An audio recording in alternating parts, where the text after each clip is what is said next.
우리나라 삼국지.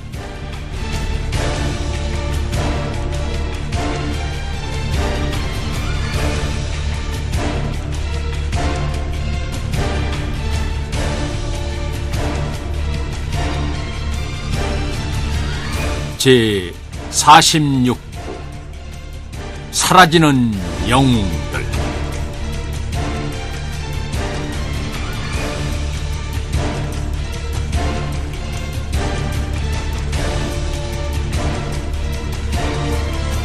서력 407년 광개토 태왕 16년 가을, 연에서 시여사 이발이 고구려의 사신으로 왔다.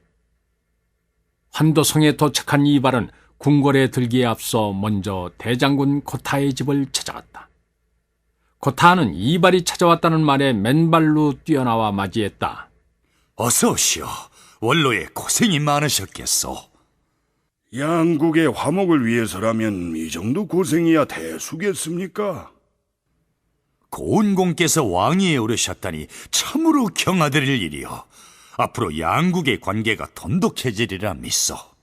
이번 사신행의 목적도 태왕께 그 일을 아려고 정식으로 윤을 받는 것입니다.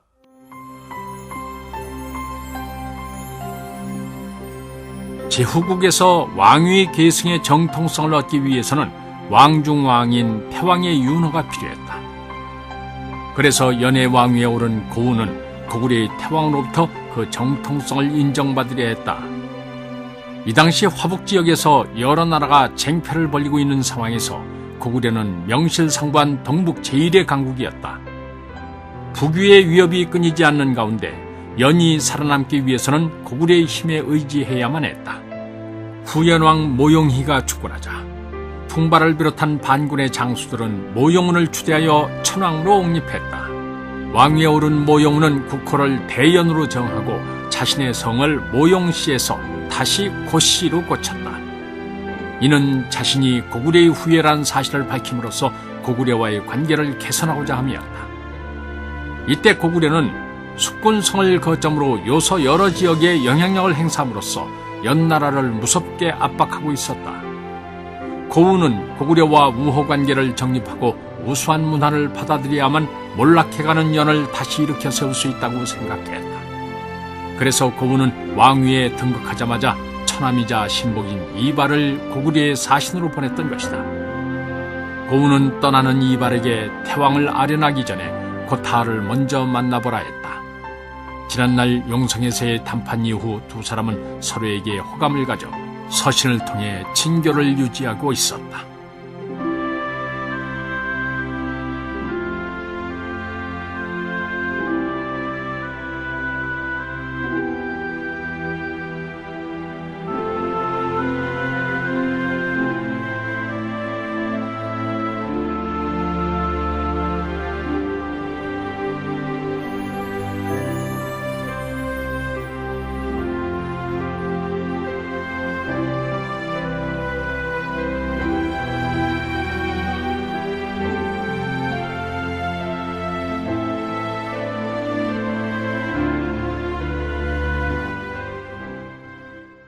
고은공의 등극 소식을 듣고 태왕께서도 매우 기뻐하셨어.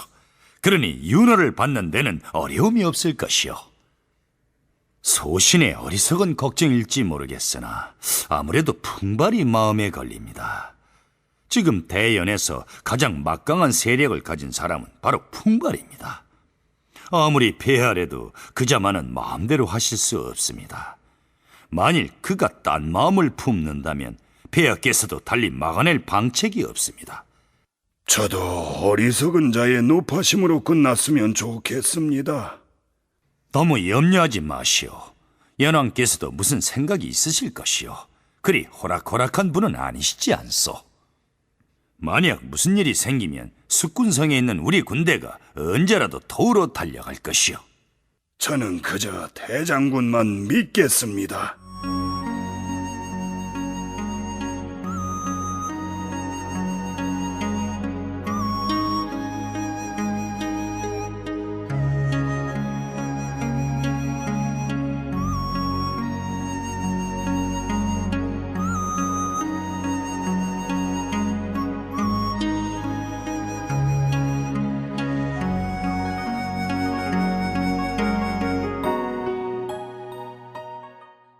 고타로부터 극진한 대접을 받으며 하루를 묵은 이발은 다음 날 날이 밝자 궁으로 들어갔다.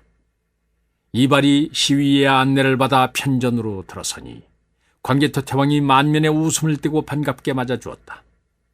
전장에서 갑옷을 입고 주변을 압도하는 강기를 뿜어내던 왕과는 달리 여유 있고 부드러우며 인자한 분위기를 풍기고 있었다. 이날이 태왕과는 첫 만남이었지만 오래 알고 지낸 것처럼 편안했다. 고운이 연왕이 되었으니 이보다 경사스러운 일이 어디 있겠느냐.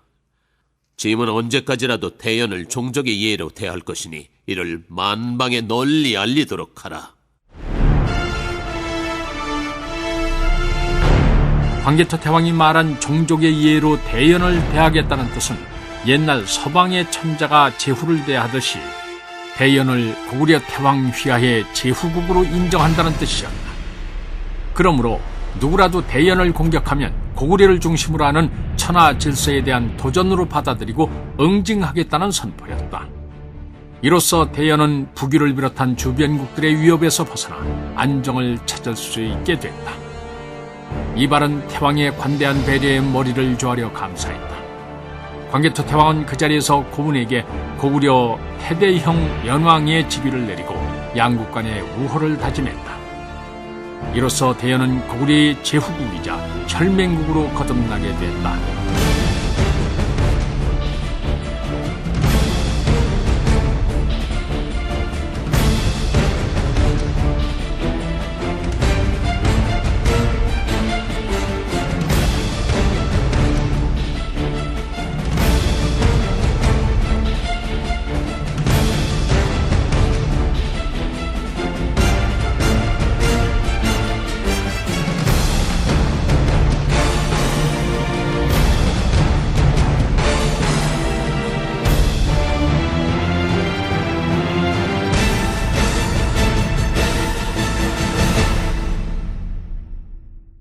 대연의 사신이 돌아가자 광개토 태왕은 신하들을 모아놓고 회의를 했다. 이제 연이 우리에게 복속했으니 이를 발판으로 화복으로 세력을 뻗칠 때라고 보오. 근 몇 년간 용맹한 우리 장수들이 여러 차례 있었던 백제군의 소요를 진압해서 남방이 안정됐고 서방은 여러 나라들이 패권을 다투느라 혼란한 상황이오. 지금이 우리에게는 더없이 좋은 기회라 생각하오. 신고타 한 말씀 올리겠사옵니다. 그동안 몇 해에 걸친 풍년으로 백성들의 생활은 풍족하고 후연 원정 이후 이렇다 할 전투를 치르지 못한 군사들은 한시라도 빨리 전장으로 나가 용맹을 뽐내고자 하옵니다. 지금이야말로 화북 원정에 나설 적기이옵니다. 그런데 우리가 원정에 나서면 제일 먼저 상대해야 할 상대는 바로 북이이옵니다. 그렇기 때문에 간과해서는 안 될 문제가 있사옵니다. 그 문제가 무엇이오? 지금 서방에는 많은 나라들이 패권을 다투고 있지만 그 중에서도 북이의 세력이 가장 강하옵니다. 북이양 탁발귀는 뛰어난 지략과 결코 작지 않은 포부를 지닌 자옵니다. 그러니 그를 상대하기 위해서는 우리의 역량을 모두 쏟아부어야 할 것이옵니다. 그런데 북이를 치기 위해서는 연의 영토를 지나야 한다는 것이 문제이옵니다. 비록 폐하에 대한 연왕 고운의 충성심이 깊다고는 하지만은 나라 안에서의 그의 기반은 모래 위에 집을 짓고 있는 것처럼 미약하옵니다. 만일 북이 원정 중에 연에서 정변이라도 일어나서 우리에게 적대적으로 돌변한다면 우리 군대는 진퇴양난에 빠질 수 있사옵니다. 고타의 예리한 상황 분석을 듣고 광개토 태왕은 절로 고개가 끄덕여졌다. 그저 용맹만을 내세웠던 장수가 수많은 전쟁을 겪으면서 나라의 중대사를 믿고 맡길 수 있는 경륜을 갖춘 현신이 되어 있었다. 광개토 태왕은 고타를 통해 고구려의 성장한 모습을 보는 것 같아 마음이 흡족했다. 그렇다면 어떤 방책을 세워야겠소? 소신의 생각으로는 먼저 여진이 있는 진앙도 유주부의 주변 지역에 대한 직활 통치를 더욱 강화하고 이를 거점으로 해서 북이 정보를 모색하는 것이 좋을 듯하옵니다. 진왕도는 해로로 비사성에 가까운 거리에 위치해 있기 때문에 배를 이용해서 물자를 공급하기 용이해야 합니다. 또 만리장성의 안쪽에 위치해 있기 때문에 북이를 공격하기에 유리할 뿐 아니라 유사시에는 해로를 이용해 우리 군사들을 안전하게 후퇴시킬 수 있사옵니다. 백제가 요서와 산동 지역의 거점을 확보하고 이를 통해 주변에 영향력을 발휘하는 것이 좋은 예의옵니다.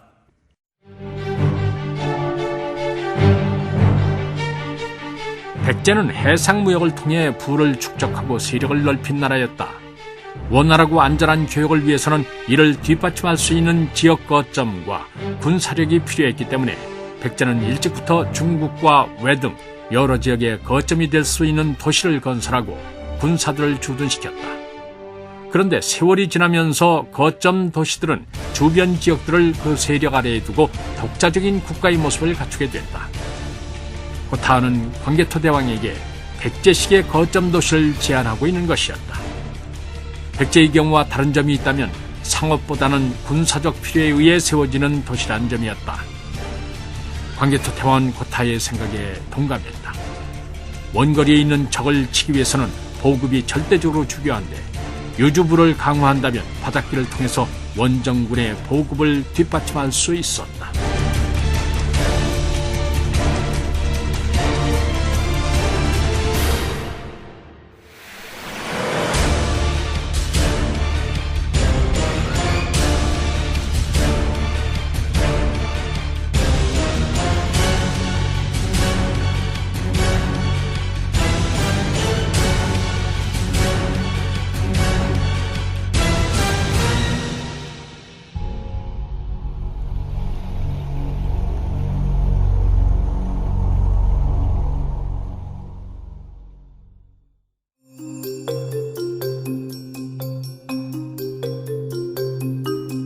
유주자사 여제는 노을이 번지고 있는 사내미 항구를 바라보았다.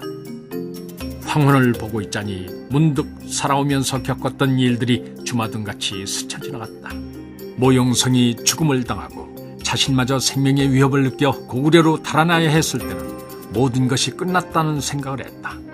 하지만 광개토 태왕에게 몸을 의탁하고 그의 뛰어난 영도력 아래 고구려가 성장해가는 모습을 지켜보면서 여진은 또다시 활기를 얻을 수 있었다. 여진은 이제 고구려인으로서 다시 태어나 위대한 고구려를 건설한 일에 일조할 수 있게 된 것에 대해 감사할 뿐이었다. 오래도록 권력을 누릴 줄 알았던 모영희는 결국 죄의 대가를 받아 비참한 최후를 맞이한 데 비해 자신은 새로운 삶을 살게 됐으니 어찌 보면 세상만사 진정지생이란 말이 맞을지도 몰랐다. 어느덧 세월은 유수와 같이 흘러 이제 살 날이 얼마 남지 않았지만 새로운 삶을 살게 해준 광개토 태왕을 위해 황혼처럼 마지막 남은 힘을 불사르고 싶었다. 그래서 광개토 태왕이 유주자사를 맡아달라고 청했을 때 이른이란 나이도 있고 기쁘게 받아들일 수 있었다.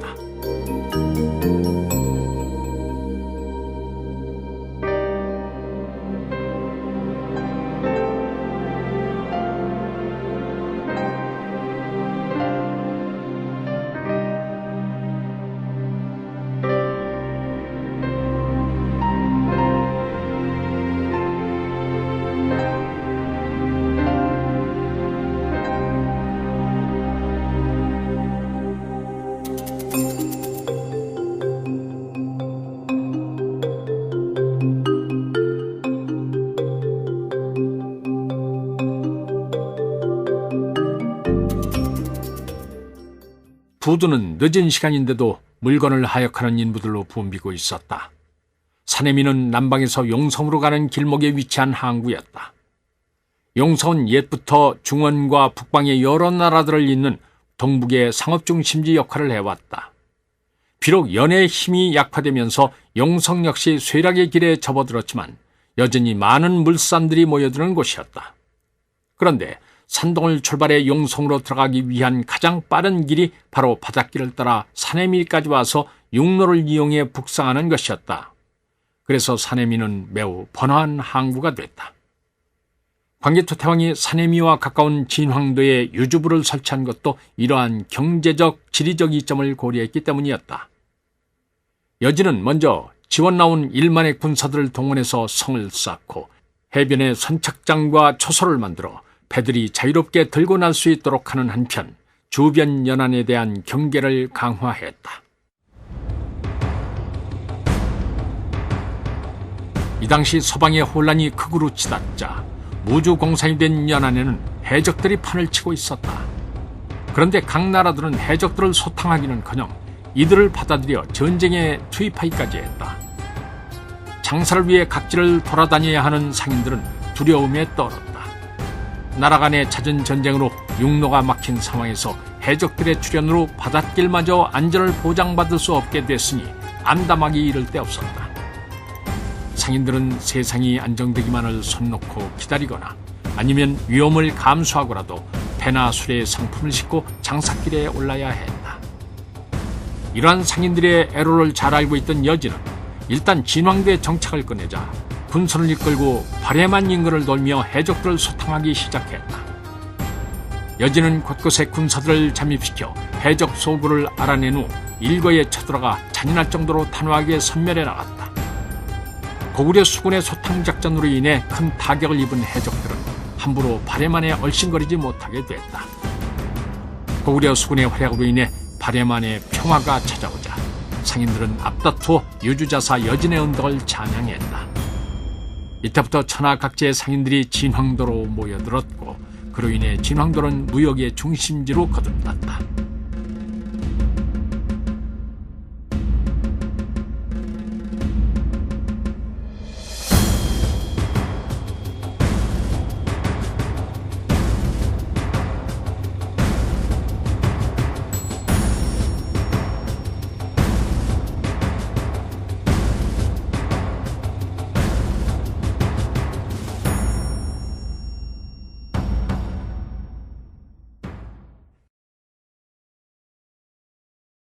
유주자사 여진은 상인들로부터 거둬들인 세금으로 군사를 양성하고 무기를 만들어 중원 정벌을 준비해 나갔다. 그렇게 노력을 기울인 끝에 유주부는 발해만의 중심지로 빠르게 자리 잡았다. 이 당시 유주부의 영향력은 발해만 일대에 광범위하게 미쳤다. 그래서 주변 지방의 태수들은 앞을 다투어 여진에게 머리를 숙이고 그 휘하에 들어오기를 청했다.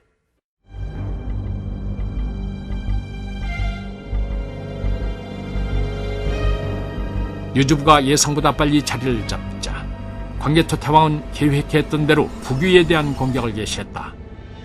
얼마 전 북위가 연으로부터 빼앗은 연군이 첫 목표였다.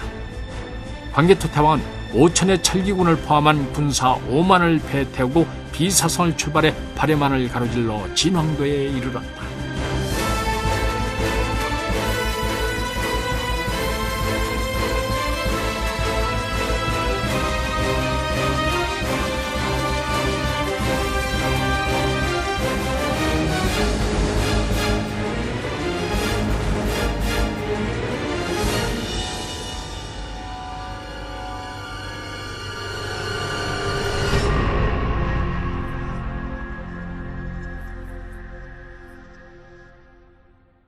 여진은 광개토 태왕을 반갑게 맞이하여 상좌에 모셨다.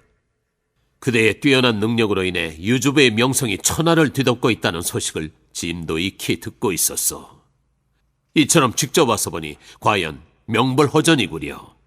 광개토 태왕은 단시간 내에 유주부를 자리잡게 한 여진의 공을 크게 칭찬했다. 이 모든 것이 폐하의 흉복이옵니다. 소신에게 무슨 자그마한 공이라도 있겠사옵니까? 그대는 부분노나 을파서에 버금가는 인물이요. 부분노는 동명성왕 때부터 유리명왕 때까지 양대에 걸쳐 충성을 다한 무장으로서 여러 전투에서 혁혁한功을 세웠다. 그는 선비족이 종종 군사들을 이끌고 고구려를 약탈하자 유리명왕 11년 선비족의 땅으로 쳐들어가 그들의 토성을 빼앗고 항복을 받았다.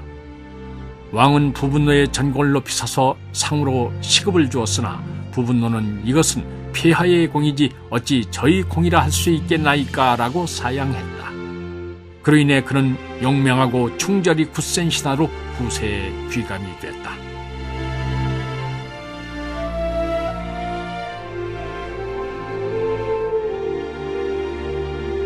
을파서는 고구려 고국천왕 13년 알위의 추천으로 국상으로 발탁됐다.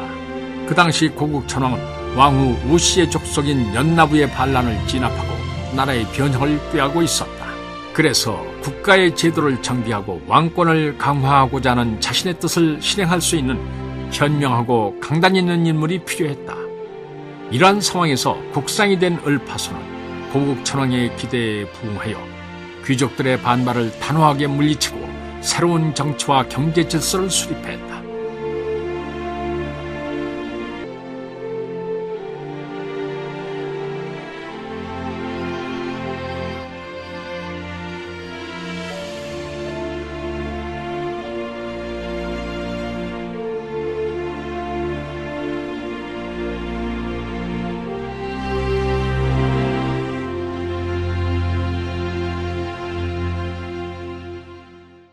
황송할 따름이옵니다.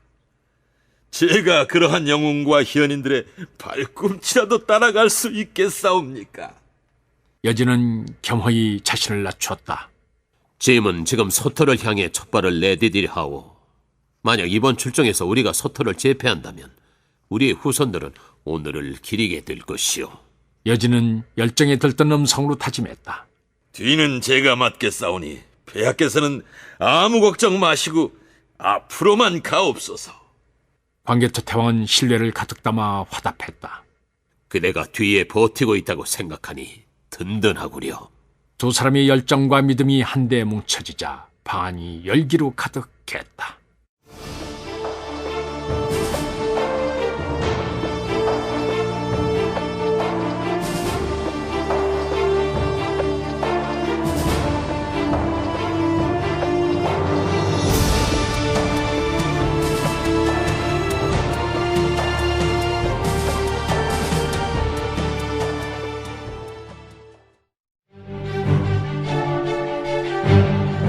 유주부를 떠난 광개토 태왕, 군사들을 이끌고 연군으로 내달렸다.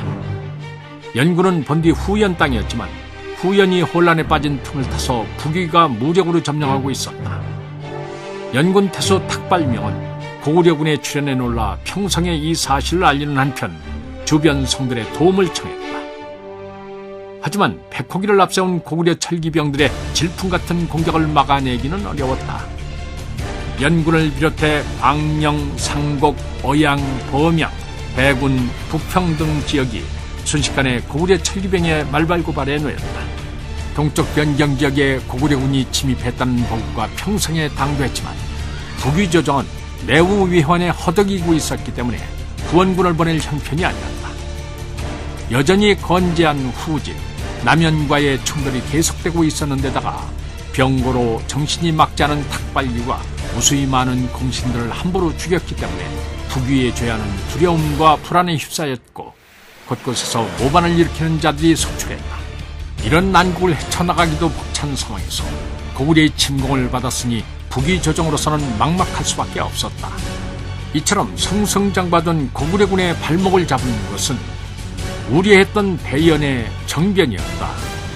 대연왕 고운이 신복이었던 이반과 도인의 칼에 의해 시해당했던 것이다.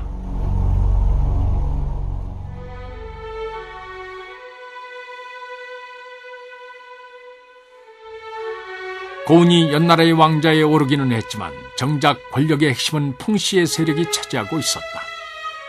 풍발은 시중이자 무법공으로 군사를 결정하는 데 전권을 행사했고 그의 동생인 풍만이는 상서령, 풍소불은 무군대장군, 풍웅은 정동대장군 등의 관직을 제수받았다. 게다가 건평에서 풍발을 숨겨주었던 손호는 상서좌복사, 모영희를 시하는 데 공을 세운 장흥은 보국대장군에 임명됐으니 풍발의 측근들이 조정을 장악한 것이나 다름이 없었다. 고운은 풍발의 제안을 수락할 때부터 자신이 허수아비일 뿐이라는 사실을 알고 있었다. 그럼에도 고운이 그 제안을 받아들인 이유는 자신의 목표를 좀 더 빨리 이루겠다는 욕심 때문이었다.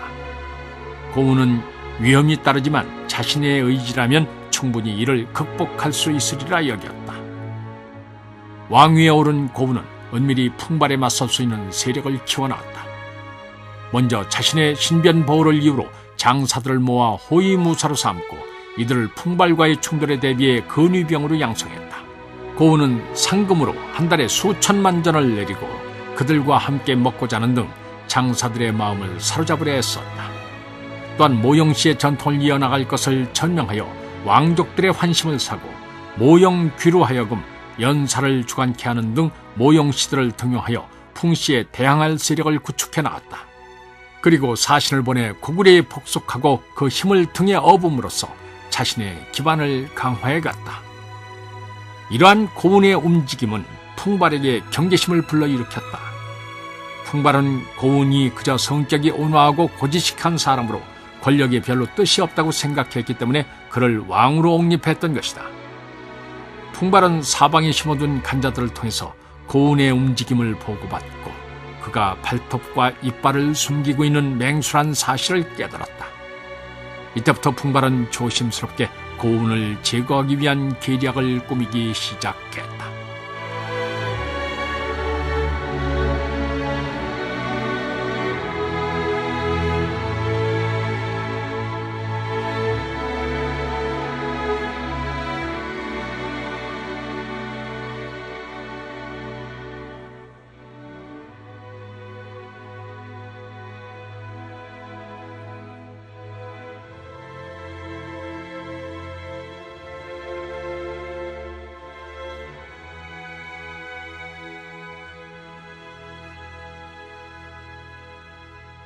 이듬해 5월, 고운은 풍씨 일족들을 지방관으로 파견했다. 명분은 점점 지배력이 약해지는 지방에 대한 강화 정책이라고 했지만 이는 명백한 좌천이며 풍씨 세력을 분산시키는 의도를 담고 있었다. 고운은 상서령 풍만리를 비려로 내려보내고 그 후임으로 자신의 세력인 문제를 임명했다. 중군 장군 풍유진은 병주목으로 삼아 백랑으로 보냈고 무군 대장군 풍소불은 실권이 없는 사례 교위로 삼았다. 이로써 풍발은 수족을 모두 잘린 꼴이 됐다. 위기감을 느낀 풍발은 종사중랑 왕수를 시켜 왕의 호위무사인 이반과 도인을 은밀히 접촉하게 했다. 왕수는 이반과 도인을 밀실로 불러 대면했다. 그대들이 언제까지나 고운의 호위무사로 호위호식하리라 생각하는가? 만일 그대들보다 더 뛰어난 장사가 나타난다면 바로 밀려날 수밖에 없는 처지가 아닌가? 왕수의 말은 틀리지 않았다. 언제든 왕의 마음이 변한다면 그들의 신세는 끈떨어진 연이나 다를 바 없었다. 만일 그대들이 이 일만 해낸다면 자자손손 부귀 영화를 누릴 수 있게 해주겠네.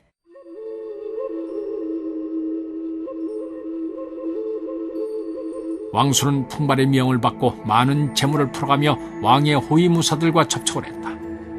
그 중에서도 호위총관 이반과 도인은 항상 왕의 옆에서 보조하는 최측근들이었다.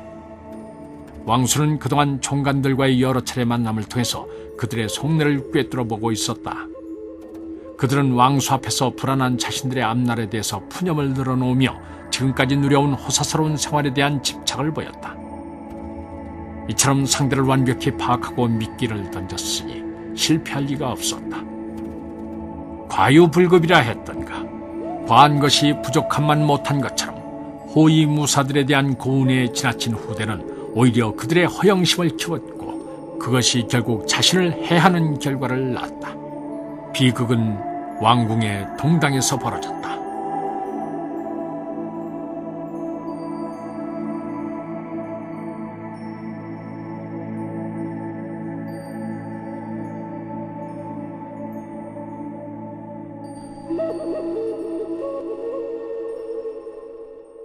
고운은 조정의 반기를 들었던 월기교위 모여량의 봉기를 진압하고 나자 풍발을 칠 결심을 했다.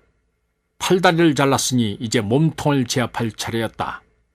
정무를 마친 고운은 긴장을 풀기 위해서 동당으로 들어가 주변을 물리치고 서책에 파묻혔다. 숙청할 마음을 품고 있으면서 태연하게 풍발을 대하자니 여간 조심스러운 것이 아니었다. 고운은 책을 읽으며 하루 종일 쌓였던 긴장을 풀고 앞으로 해야 할 일들을 차분히 짚어보았다. 이때 밖에서 이반의 목소리가 들려왔다. 폐하, 급한 장계가 있다 하여 전해드리러 왔사옵니다. 국가의 대사를 맡고 있는 왕은 한시라도 쉴 시간이 없었다. 만일 조금이라도 책임을 소홀히 한다면 나라 안에 커다란 문제가 발생할 수 있었다. 그만큼 왕에게는 약간의 게으름도 용납되지 않았다. 고은은 책을 덮고 이반을 안으로 들도록 했다. 이반은 조심스럽게 두루마리가 올려진 서반을 들고 들어왔다. 그의 허리에는 고은이 하사한 보검이 날렵한 자태를 뽐내고 있었다. 호위무사들에겐 왕 앞에서 칼을 찰 수 있는 특권이 있었다.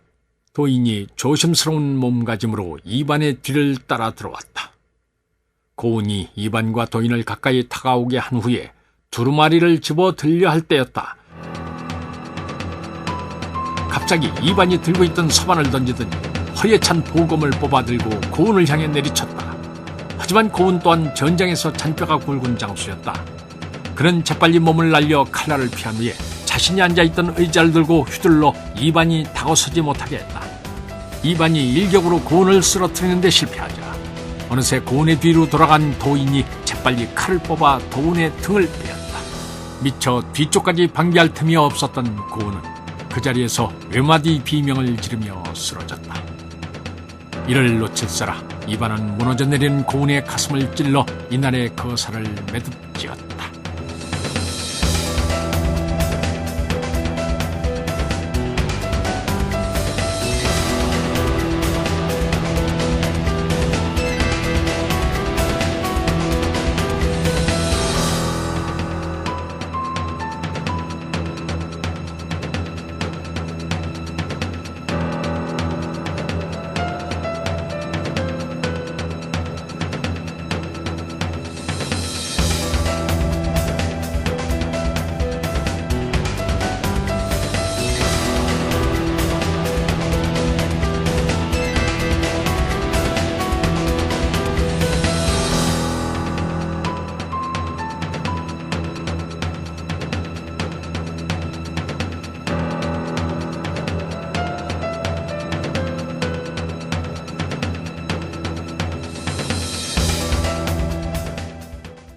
고은이 시해 당하던 그 시간, 풍발은 흥광문에 올라 궁 안의 상황을 주시하고 있었다. 왕을 시한 이반과 도인은 내친김에 자신들에게 동조한 호위무사들을 이끌고 왕궁을 점거했다. 이를 지켜보던 풍발의 신복 장태가 풍발에게 달려가 아뢰었다. 저들이 아무래도 왕궁을 점거할 생각인가 봅니다. 자칫하면 공께 화가 미칠 수 있으니 저들의 목숨을 거두어야만 합니다. 잠시 생각에 잠겨있던 풍발이 고개를 끄덕였다. 그가 나서는 것을 허락한다는 뜻이었다. 장태는 풍발의 오른팔로 맨주먹으로도 무장한 군사 수십 명을 제압할 수 있는 용맹한 장수였다. 명이 떨어지자 장태는 휘하 군사들을 이끌고 궁으로 뛰쳐들어갔다.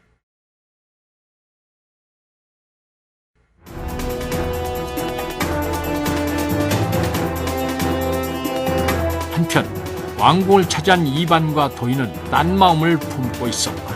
그들은 왕을 시해한 마당에 자신들이 무사하기 어렵다는 것을 잘 알고 있었다. 그런데도 그들이 이 일을 마다하지 않았던 것은 주체할 수 없는 권력에 대한 욕망 때문이었다. 이들의 욕심을 부추겨 놓은 것은 바로 풍발의 신복인 왕수였다. 왕수는 현란한 변설로 이들에게 헛된 기대를 품게 했다. 일당백의 용사들인 호위무사들의 지지만 얻을 수 있다면 왕궁을 장악하고 왕족 중 새로운 왕을 세워 권력을 장악하는 일도 그리 어렵지는 않으리란 속삭임이었다.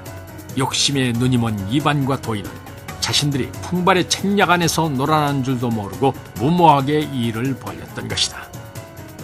장태가 이끄는 군대가 도착하자 호위무사들은 기다렸다는 듯이 무기를 버리고 달아났다. 한바탕 결전을 각오하고 있던 이반과 도인은 절망과 배신감을 느꼈다. 장태의 군대가 포위망을 좁혀오자 이반은 군사 몇 명을 쓰러뜨리고 서문으로 달아났다. 그러나 서문을 통과하기도 전에 기다리고 있던 풍발의 휘하장소 이상의 일격에 목이 달아났다. 궁 안으로 달려드는 장태의 군사들과 격전을 벌이던 도인 역시 칼날에 목숨을 잃었다. 이리하여 이반과 도인이 일으킨 변란은 너무도 쉽게 제압당했다.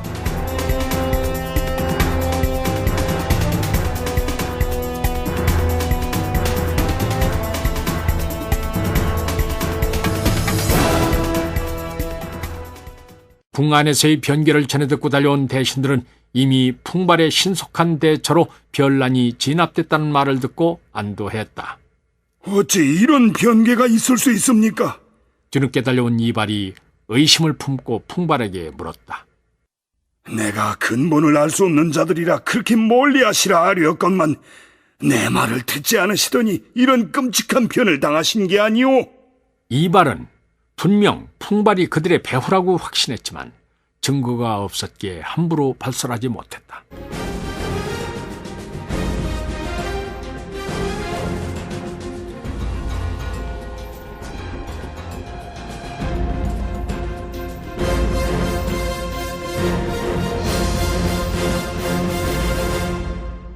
왕의 유고시에는 시중이 그 전권을 행사한 것이었기에 시중인 풍발이 사태 수습에 나섰다. 이발 등 고운의 측근들이 진상조사를 주장했지만 풍발은 그들의 요청을 묵살했다.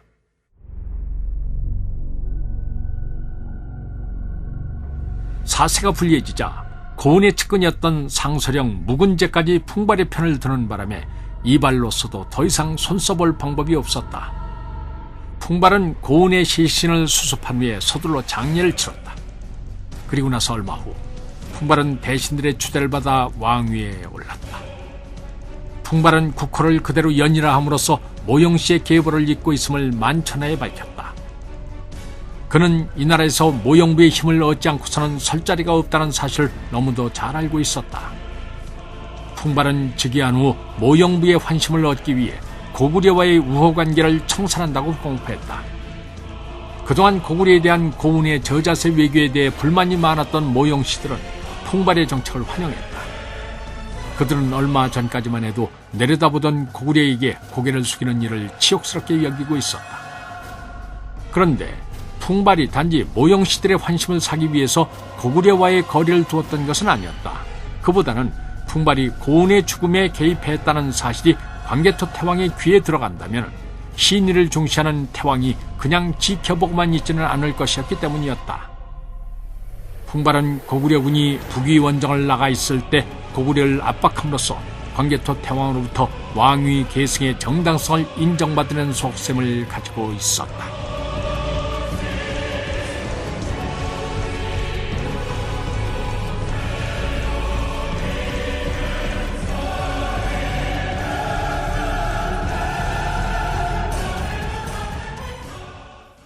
이 무렵 범양을 휩쓸고 있던 광개토 태왕은 후연에서 정변이 일어나 고운이 죽고 풍발이 뒤를 이었다는 첩보를 듣고 철군을 결심한다. 연이 더 이상 오방이 아니라면 배후에 적을 두고 있는 셈이었으므로 자칫하면 협공당할 위험이 있었다. 광개토 태왕은 일단 군사를 철수하여 유주부로 돌아왔다. 태왕은 진황도에 머물면서 사태의 추이를 지켜보기로 했다. 광개토 태왕이 입성하자 유주자사 여진이 어두운 얼굴로 맞이했다. 사태가 어찌 돌아가고 있어? 반란을 일으킨 무사들은 진압이 되었고 고운의 뒤를 이어 풍발이 왕위에 올라싸웁니다. 아무래도 이번 사건의 배후에 풍발이 있는 듯하옵니다. 그렇다면 이를 좌시할 수는 없어. 짐을 믿고 몸을 의탁한 자가 억울한 죽음을 당하는데 어째 모른 척할 수 있겠소? 이미 저쪽에서 선수를 쳤사옵니다. 풍발은 왕위에 오르자마자 고구려와의 관계를 끊겠다고 선포했사옵니다. 이는 우리와 전쟁도 불사하겠다는 뜻이옵니다. 당장 군사를 이끌고 가서 용성을 치겠다. 광개토 태왕은 매우 격앙된 상태였다. 폐하, 잠시 소신의 말을 들어주옵소서. 물론 정면으로 맞붙는다면 연 따위는 우리의 적수가 될 수 없사옵니다. 그러나 지금은 상황이 좋지 않사옵니다. 아군은 오랜 원정으로 인해 지친 상태인데다가 북이가 조만간 내홍을 수습하고 반격을 해올 것이옵니다. 게다가 이제 곧 겨울이 닥쳐올 테니 연나라를 상대로 전투를 수행하는 것은 무리옵니다. 광개토 태왕은 여진의 말에 수긍했다. 아무리 고구려군이 적수를 찾아볼 수 없는 천하의 강군이라고 하지만은 불리한 상황에서 싸우게 되면 많은 군사들이 희생을 피할 수 없었다. 그렇다면 어찌 해야 하겠는가? 광개토 태왕은 분기를 가라앉히고 방책을 물었다. 그는 많은 군사들을 돌보아야 했기에 늘 경거망동을 경계하고 있었다. 소신이 여러 경로를 통해 알아본 결과 풍발은 우리와 싸우려는 의사가 없사옵니다. 다만 현재의 상황을 이용해 폐하의 책임 추궁을 면하고 왕으로 인정받기 위해 강수를 두고 있을 뿐이라 생각되옵니다. 여진의 판단은 이치에 합당했다. 광개토 태왕은 그의 의견을 듣고 한동안 심사숙고했다. 태왕은 자신의 소신만을 주장해서는 안 된다. 막강한 권력을 가졌지만 그것을 잘못 휘둘렀다간 커다란 재난을 이야기할 수도 있었다. 그래서 광개토 태왕은 늘 신하들의 의견에 귀를 기울였다. 신하들은 그가 미처 생각하지 못했던 부분과 방향을 짚어주었다. 광개토 태왕이 오늘날과 같은 대국을 건설할 수 있었던 것은 최대한 실책을 줄이고 현신의 목소리에 귀를 기울이려 했었기 때문이었다. 모영희처럼 귀를 막고 지내는 군주들은 죽는 순간까지도 자신이 왜 실패를 했는지 알 수 없을 터였다. 용성으로 사신을 보내라. 방 밖에서 들려오는 바람소리가 마치 고운의 울음소리인 듯 했다.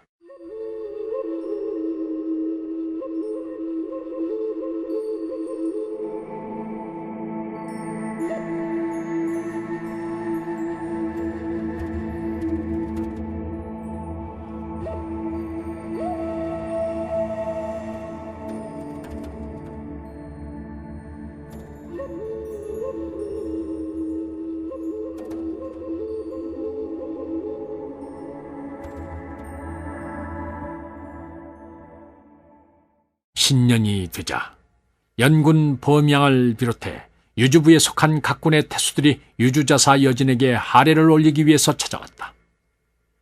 태수를 비롯한 고관들의 화려한 수레와 예물을 실은 달구지들이 줄을 이어 유주부에 당도했다. 이는 고구려의 영향력이 연군 범양까지 널리 미치고 있음을 보여주는 증거였다. 13명의 태수들이 도열한 가운데 여진이 상석의 자리를 잡았다.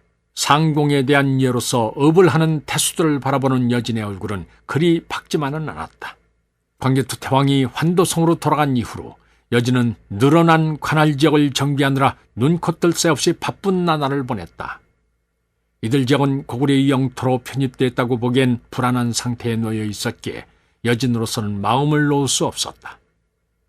더구나 혼란에 휩싸여 있던 북위가 차츰 안정을 되찾으면서 유주부에 대한 위협이 증대되고 있었다. 북위에서는 태조 탁발규가 죽은 뒤 내분에 시달렸지만 탁발규의 장자인 탁발사가 이를 수습하고 즉위했다. 태종 탁발사는 나라를 안정시킨 후에 아버지의 유언이었던 화북의 통일을 공언하고 주변 지역으로 세력을 확대해 나갔다. 그 과정에서 탁발사는 고구려에게 빼앗겼던 연군 일대의 땅을 다시 찾으려 했다.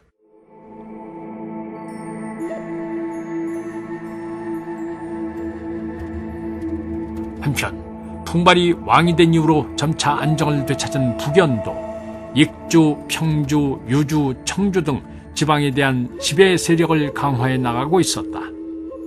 이로써 유주부는 양쪽에서 수세에 몰리는 신세가 됐다. 비록 주변국들이 광개토 태왕의 위명으로 인해 함부로 쳐들어오지는 못했지만 빈틈이 조금이라도 보이면 언제든 군사를 일으키리라는 것은 불을 본 듯 자명한 일이었다. 지금은 태수들이 고구려의 힘에 눌려 여진의 앞에서 고개를 숙이고 있지만 만일 북이나 북연이 고구려를 공격한다면 그들은 금방 적군으로 돌변할 게 분명했다. 여진은 마음을 다잡으면서 입술을 깨물었다. 그는 위기가 닥쳐오면 유주부를 지켜내기 위해 목숨을 바칠 각오를 하고 있었다. 하지만 여진의 결의도 저승사자 앞에서는 헛된 일이었다. 신년을 축하하는 잔치가 끝난 뒤 며칠 후의 일이었다.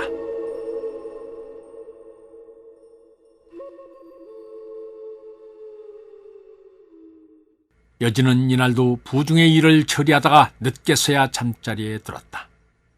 그런데 다음 날 그는 잠에서 깨어나지 못했다. 이미 여든을 바라보는 나이에 몸을 돌보지 않고 일에 매달려 노심초사했던 것이 화근이었다.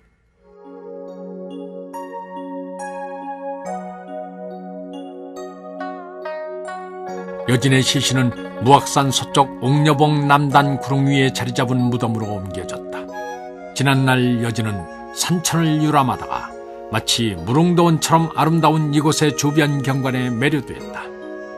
그 후 광개토 태왕의 명을 받고 진황도로 떠나게 된 여진은 자신의 식솔들을 불러 이곳에 무덤을 만들라고 일렀다. 그는 길을 떠나면서 살아서는 돌아오지 못하리라 생각했던 것이다.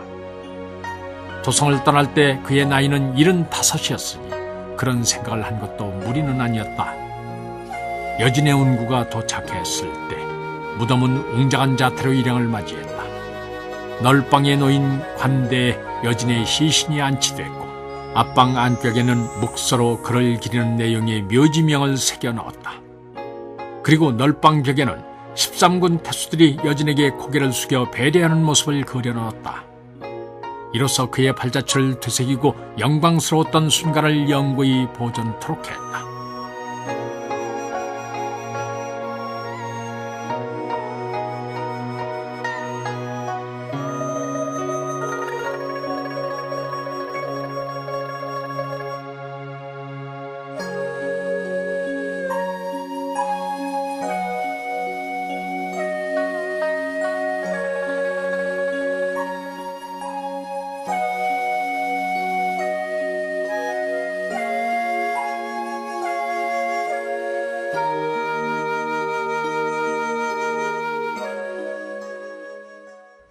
여진의 죽음으로 인해 유주부의 영향력은 크게 약화됐다.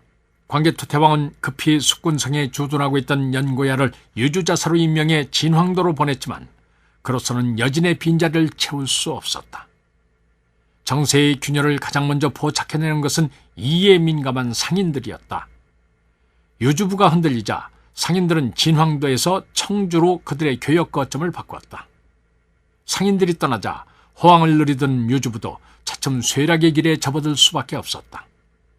그러나 진황도에 주둔하고 있던 고구려 군사들이 굳건히 제자리를 지키고 있었기 때문에 유주부는 그 후로도 명맥을 유지할 수 있었다.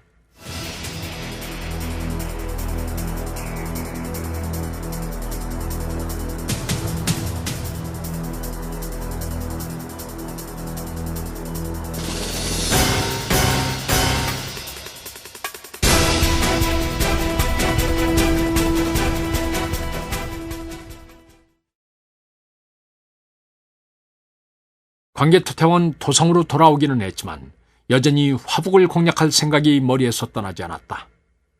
비록 이번 원정에서는 사정상 군사를 물렸지만 북연과의 문제가 해결되면 다시 군사를 이끌고 원정에 나설 생각이었다. 천하를 아우름으로써 많은 사람들이 평화로운 세상을 누릴 수 있도록 만들겠다는 그의 굳센 의지는 결코 멈추거나 포기하는 것을 용납하지 않았다. 그에게는 소신이 있었고 그를 믿고 따른 군사와 백성들이 있었기에 자신감이 절로 샘솟았다. 광개토 태왕은 원정길에 나서기에 앞서 내정에 소홀함이 없도록 조치해둘 필요가 있었다. 비록 명림자부를 비롯해서 유능하고 충성스러운 신하들이 맡은 바 임무를 충실히 해냄으로써 별다른 문제가 발생하지는 않았지만 국왕이 오랜 원정으로 나라를 비우는 데 따른 백성들의 동요가 걱정이었다. 그래서 광개토 태왕은 중원으로서의 재차 원정에 앞서 백성들을 안심시키기 위해 왕자 거련을 태자로 임명하고 그에게 내정을 맡겼다. 거련은 광개토 태왕의 장남으로 이때 나이가 17살이었는데 체격이 크고 기계가 남달랐다. 그는 사람들 앞에서 자신을 내세우는 법이 없었고 상대방의 마음을 헤아려 줄 줄 알기 때문에 주변 사람들은 모두 그를 아끼고 따랐다. 잦은 원정으로 아들의 얼굴을 오랫동안 볼 수 없었던 광개토 태왕은 이번에 왕궁으로 돌아와서 몇 가지 놀라운 사실을 깨달았다. 그 하나는 마냥 어리게만 생각했던 맏아들 거련이 어느새 성숙한 청년으로 성장해 있는 것이었고 또 다른 하나는 이미 왕궁의 대소사가 모두 그를 중심으로 돌아가고 있다는 것이었다. 심지어는 대대로를 비롯한 중신들조차 거련의 이야기에 겸허히 귀를 기울였다. 광개토 태왕은 새삼 거련을 유심히 살펴보았다.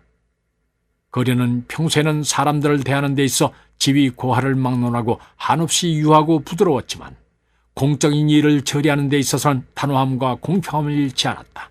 이런 거련의 성격을 단적으로 보여주는 한 일화가 있었다.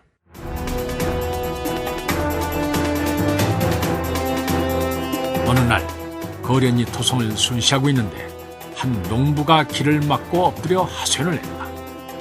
농부의 말에 따르면 어린 시절부터 거련과 형제처럼 지내는 시종이 자신의 여식을 범하고 달아났다는 것이었다. 농부는 그 증거로 시종이 품에 간직하고 있던 배차를 제시했다. 배차는 분명한 글씨로 시종의 소속과 이름이 적혀 있었다.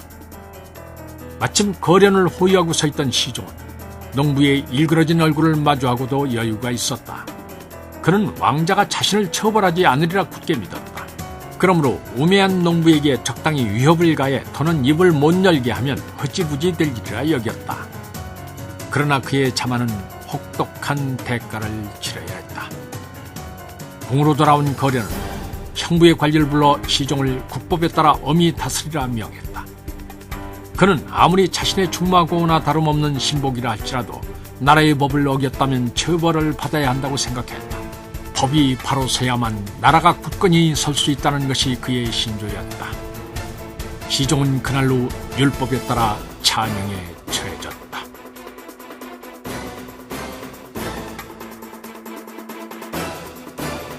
소수리망 이후로 정비된 고구려의 형법은 매우 엄격해서 모반을 한 자는 산채로 불태운 후 시체의 목과 팔다리를 베는 육시형에 처했고 그 가족들을 노비로 삼았으며 재산을 몰수했다.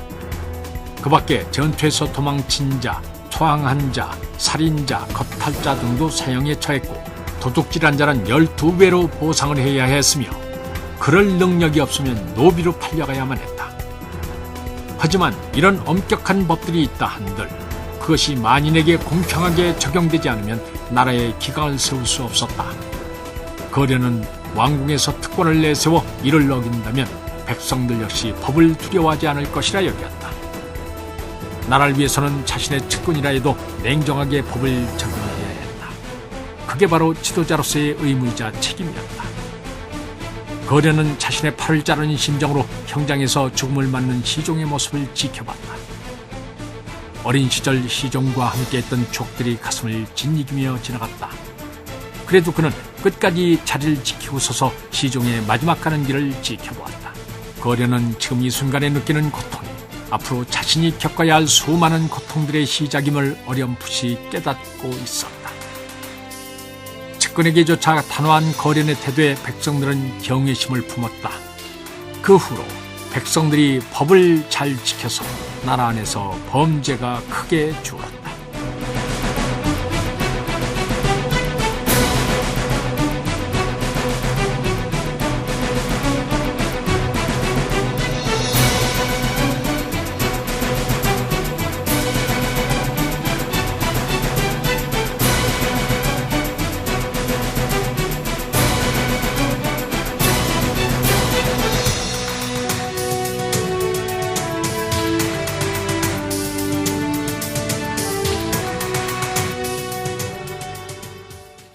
한동안 거련의 일거수일투족을 세심히 살핀 광개토 태왕은 그가 거대한 왕국을 이끌어 나갈 우두머리로서의 자질이 있다고 인정했다.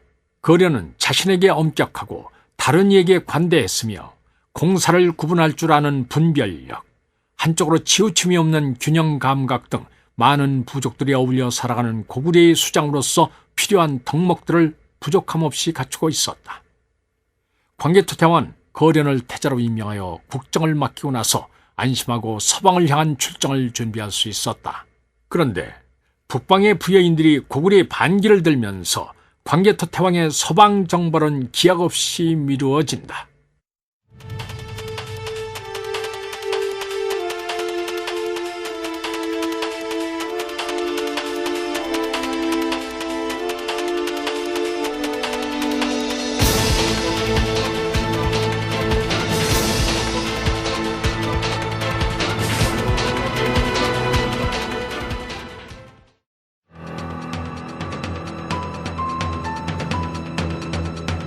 고려 동북쪽에 위치한 동부여는 독자적인 왕국을 이루었던 북부여와는 달리 지난 대무 신왕 이후로 근 400년을 고구려에 복속하여 살아왔다. 역대 고구려 왕들은 동부여를 모국으로 인정하고 이 지역을 신성시했다. 그래서 동부여의 군장들에게 세공을 받는 대신 많은 자치권을 부여해 주었다. 동부의 여러 부족들은 400년 동안 별다른 소유 없이 고구려의 속민으로 지냈다. 그런데 5세기에 접어드는 이때에 이르러 동부에서 주변을 압도하는 기상과 여러 부족들을 하나로 묶을 수 있는 역량을 지닌 압노가 나타났다. 그의 이름은 바로 미구르였다. 미구르는 대무신화에게 패전사했던 동부의 임금 대소왕의 후손임을 자처하며 다른 압노들을 제압하고 급격히 힘을 키웠다. 그러나 왕족의 혈통이라 할지라도 동부의인들에게 왕으로 인정받기 위해서는 뚜렷한 공을 세워야 했다. 그래서 그는 여성을 도성으로 정하고 나를 세워 국호를 부여라 한 후에 고구려로부터 독립을 선언하고 세공을 바치지 않았다. 그러더니 얼마 후에 옛 부여 땅의 회복을 기치로 내걸고 고구려의 영토를 침범했다.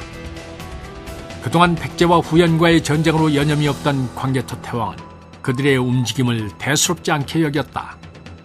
미굴은 이 틈을 노려 사방으로 영역을 넓혀가더니 급기야는 북부여 일대까지 그 세력을 뻗쳤다.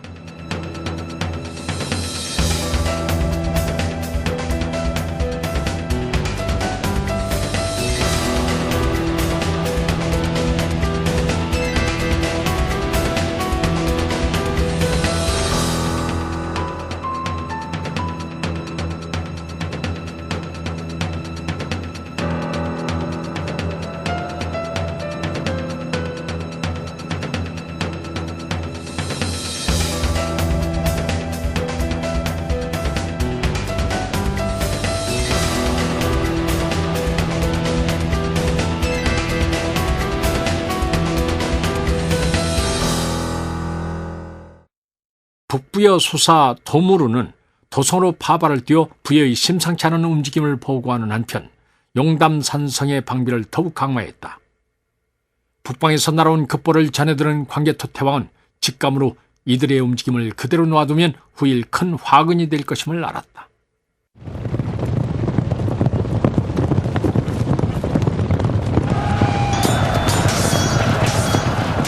서력 410년 광개토 태왕 20년 태왕은 3만 명의 군대를 인솔하여 용담산성을 향해 달려갔다. 빠른 속도로 북상한 광개토 태왕의 군대는 부여의 여러 성들을 차례로 함락시켜 놨다.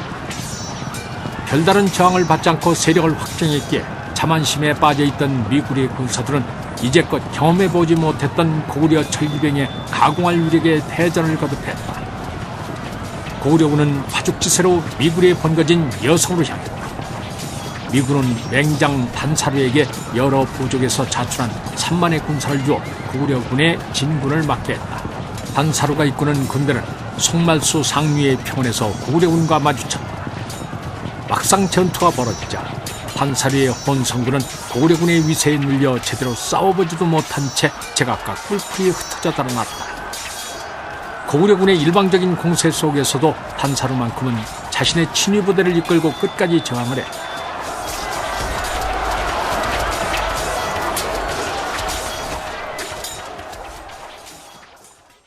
망루에 올라 전황을 살피던 광개토 태왕은 고구려 군사들에게 포위된 가운데도 거침없이 전장을 누비는 단사루의 용맹스러운 모습을 보았다. 단사루가 마음에 든 태왕은 군사들에게 그를 생포하라 영을 내렸다. 명이 떨어지자 고구려 군사들은 갈고리를 써서 단사루가 타고 있는 말의 다리를 걸어 넘어뜨렸다. 그리고 땅바닥에 떨어져 구르고 있는 단사루를 결박주어서 태왕에게 끌고 갔다. 단사루가 끌려오자 광개토 태왕은 황급히 군사들을 꾸짖어 물리치고 나서 손수 결박을 풀어주면서 그동안 그대의 위명을 듣고 마음으로 흠모해왔소. 비록 좋지 않은 상황에서 만났지만 반가운 마음만은 주체할 수 없구려. 광개토 태왕은 단사루를 자신의 막사로 데려가서 귀빈의 예로서 대접했다. 단사루는 평소 동북의 패자로 명성을 떨치고 있는 광개토 태왕에게 존경하는 마음을 품고 있었다. 그는 자신이 인정한 상대에게 패배를 당한 것이었기에 비록 포로가 됐지만 그리 치욕스럽지는 않았다. 게다가 광개토 태왕에게 인정을 받았으니 감동할 수밖에 없었다. 단사루는 진심으로 광개토 태왕에게 고개를 숙이고 그의 신하가 되어 목숨을 바칠 것을 맹세했다.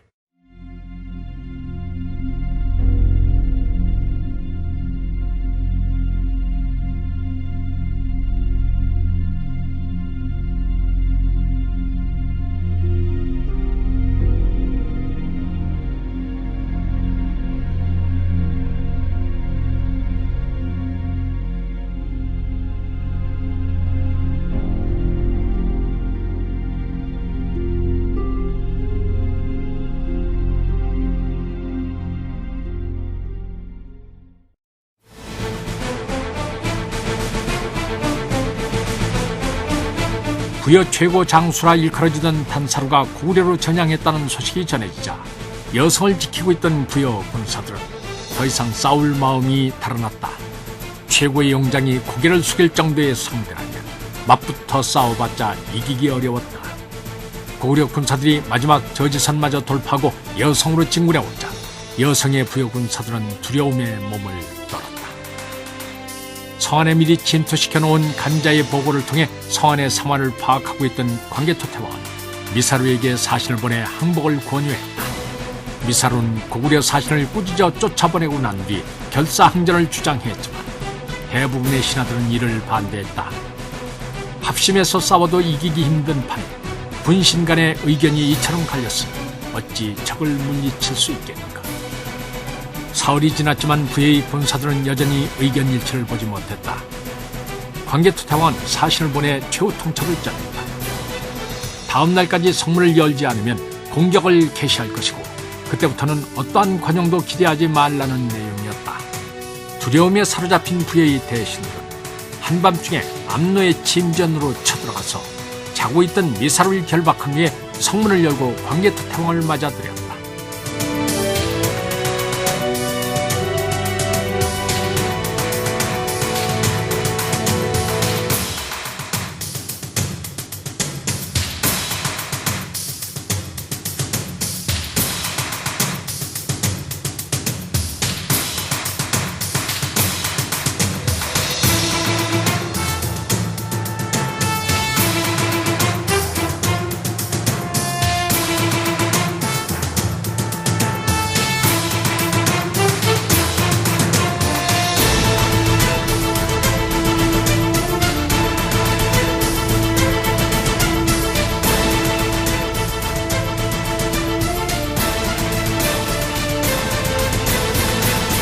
광개토태왕이 편전에 들어서 옥좌의 자리를 잡았을 때 군사들이 미사루를 끌고 왔다.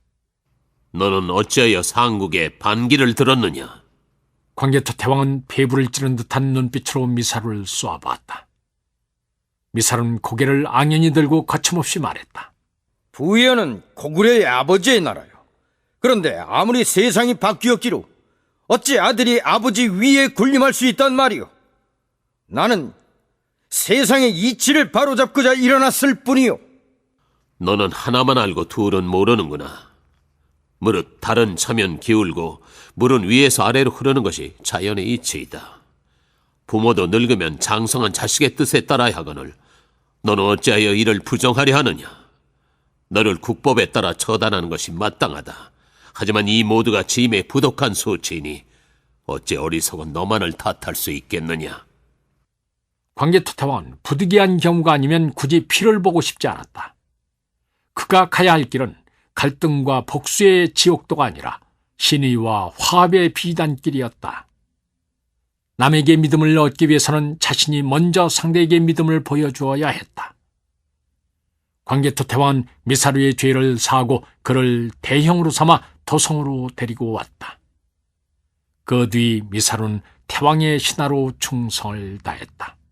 이로써 그간 명맥을 유지하고 있던 동부여는 사라지고 부여의 백성들 역시 고구려인으로 불리게 됐다.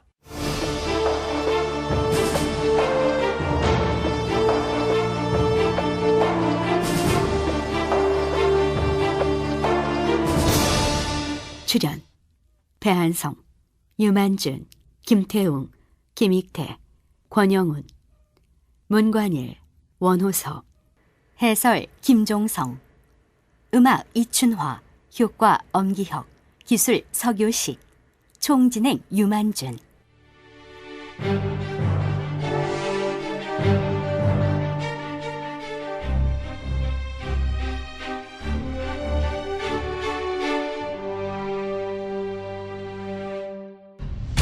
임동주 원작, 김기덕 연출, 제 46부 사라지는 영웅들 편이었습니다.